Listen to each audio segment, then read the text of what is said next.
In this case, the President saw it necessary. Sir, itatanong ko yung tanong din ng marami. Ano yung reason bakit inalis po si General Torre?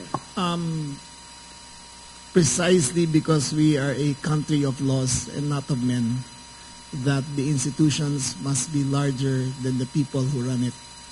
And in this case, the President saw it necessary that the institution of the PNP and the NAPOCOM be upheld as according to the spirit of the law as it was created. Sir, may connection ba ito doon sa... Ito na yan. Follow up na lang, sir. Okay. Last na, sorry. Sir, para lang mabuo yung storya. Sir, may connection ba ito doon sa nakaraang resolution ng NAPOLCOM na hindi po nasunod, parang hindi naglabas o hindi na sunod ni General Torre? Yung NAPOLCOM resolution ng mga reshuffle ng mga opisyal? That, among other things, is part of the consideration of the President.